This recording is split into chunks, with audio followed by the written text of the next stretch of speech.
La salle d'audience était silencieuse, tendue.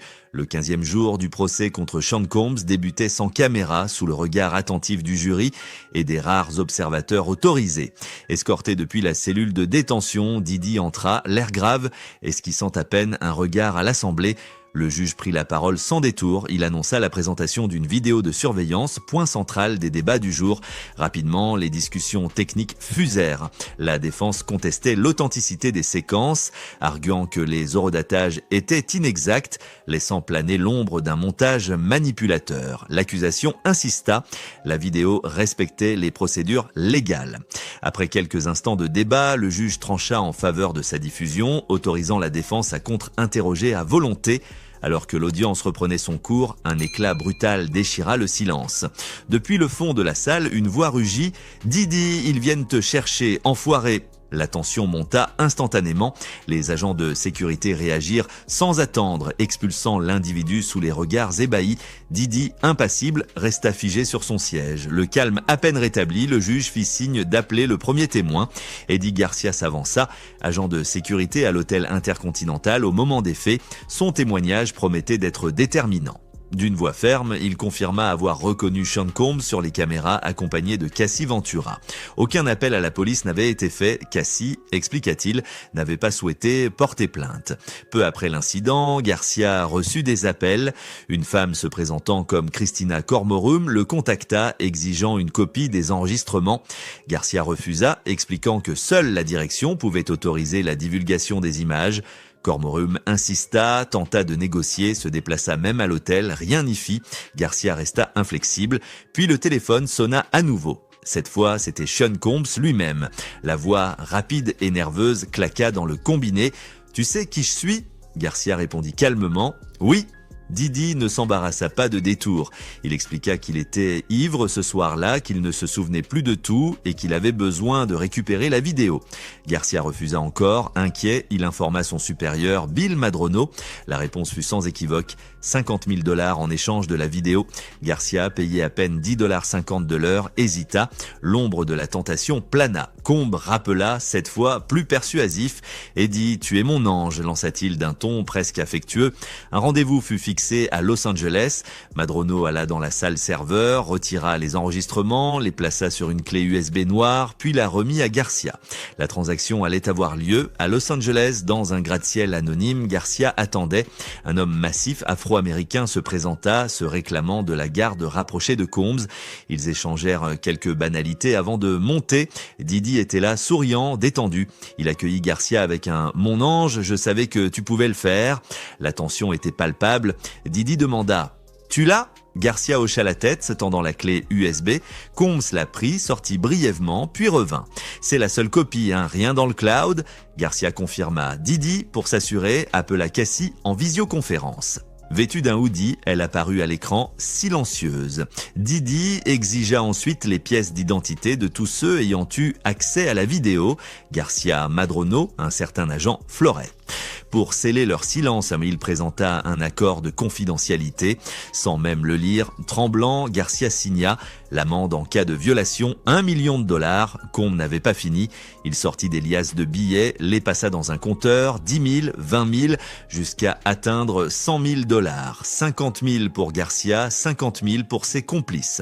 L'argent remis dans un sac en papier brun fut glissé à Garcia. La scène était surréaliste. « Ne fais pas d'achat voyant », lui conseilla Combs en raccompagnant Garcia jusqu'à sa voiture. Garcia utilisa l'argent pour acheter une voiture d'occasion.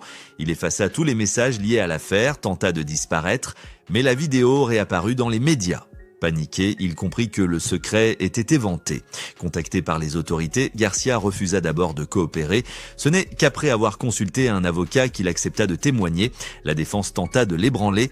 Oui, Garcia avait plus tard sollicité Didi via Instagram pour obtenir du travail.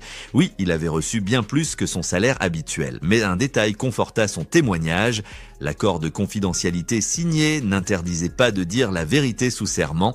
La journée se poursuivit par la présentation de nouvelles preuves, 2 téléphones saisis sur Christina Cormorum à l'aéroport de Miami. Parmi les contacts, Eddie, mon ange, avec son numéro et une mention de l'hôtel Intercontinental.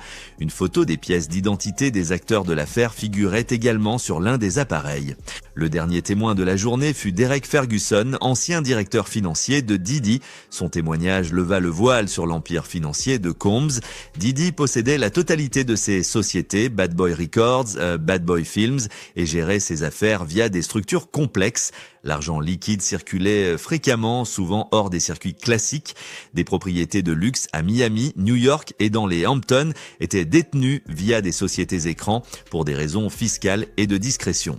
Diddy, confirma Ferguson, avait accès à des comptes bancaires multiples, des cartes de crédit haut de gamme et son cercle proche gérait d'importantes sommes en liquide. Le procès avançait, les révélations s'accumulaient. Chaque détail venait éroder un peu plus l'image d'un empire autrefois bâti sur le succès et la flamboyance.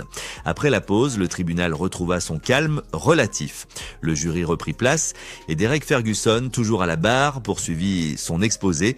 Depuis 1998, jusqu'en 2017, Ferguson avait occupé une position stratégique au sein de l'empire Combs, celle de directeur financier. Il connaissait les rouages internes mieux que quiconque. Face au juré, il détailla le fonctionnement des entreprises de Diddy. Les sociétés étaient à 100% la propriété de Combs, Bad Boy Records, Bad Boy Films, Sean John Clothing, toutes reposaient sur lui. Certaines, comme les activités musicales, avaient des partenariats avec Arista ou Warner, mais la majorité restait sous contrôle direct. Ferguson expliqua que Diddy percevait des revenus variables, salaires ponctuels, mais surtout distribution directe des bénéfices. Chaque entité disposait de ses propres comptes bancaires ouverts dans des établissements comme Citibank, HSBC ou Signature Bank. Derek Ferguson, qui a longtemps occupé la fonction stratégique de directeur financier auprès de Diddy, détenait procuration sur ses comptes. Combs utilisait également des cartes de crédit professionnelles, principalement American Express, qui servaient aussi bien pour des dépenses personnelles que professionnelles.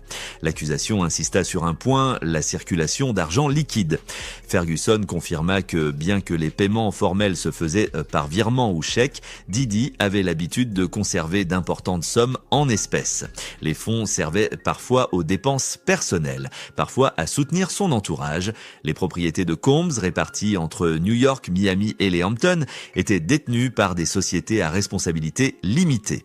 Une stratégie classique, reconnue Ferguson pour des raisons fiscales, mais aussi pour préserver l'anonymat de leurs véritables propriétaires.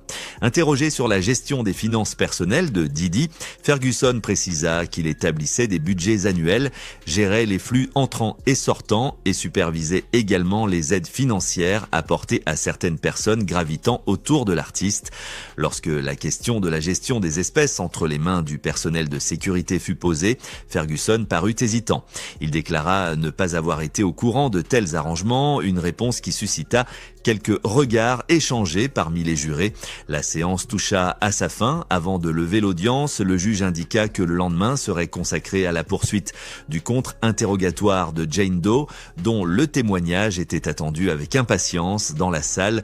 La tension restait palpable. Les révélations de la journée ont ajouté de nouvelles fissures à l'image publique de Diddy.